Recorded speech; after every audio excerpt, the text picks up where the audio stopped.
శ్రీమాత్రే నమః. పని మీద ఇంటి నుంచి బయటకు వెళ్తున్నారా? ఈ నియమాలు తప్పనిసరిగా పాటించాల్సిందే. సాధారణంగా మనం ఏదైనా ముఖ్యమైన పనుల నిమిత్తం బయటకు వెళ్ళేటప్పుడు మంచి గడియలు చూసుకొని బయలుదేరుతూ ఉంటాము.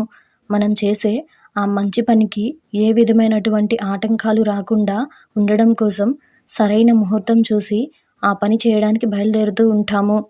అయితే ఇలా ఏదైనా మంచి పనులు, శుభకార్యాలు ప్రారంభించటానికి ముందు లేదా ముఖ్యమైన పనుల నిమిత్తం బయటకు వెళ్ళే ముందు తప్పనిసరిగా కొన్ని నియమాలను పాటించాల్సి ఉంటుంది.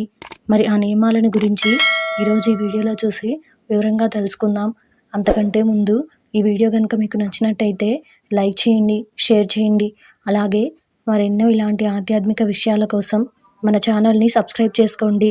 ఇంకా విషయంలోకి వెళ్తే, ఈ విధంగా ఇంటి నుంచి మనం బయటకు వెళ్ళేటప్పుడు ఈ నియమాలను పాటించడం వల్ల మన ప్రయాణంలో ఏ విధమైనటువంటి ఆటంకాలు ఏర్పడవు. అలాగే మనం చేసే పనులు కూడా విజయవంతంగా పూర్తవుతాయని పండితులు చెబుతుంటారు.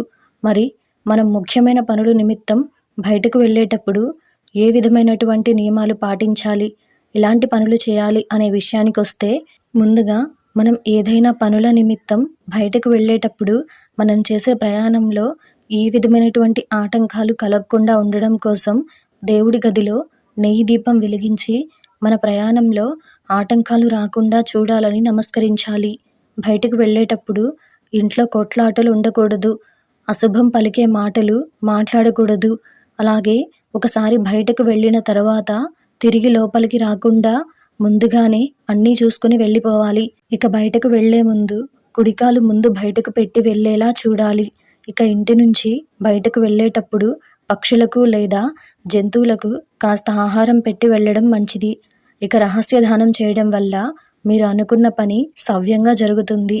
ఇంకా మీ ఇంటికి సమీపంలో ఏదైనా ఆలయం కనుక ఉంటే దేవుడికి కొబ్బరికాయ కొట్టి మీ ప్రయాణం చేయడం మంచిది.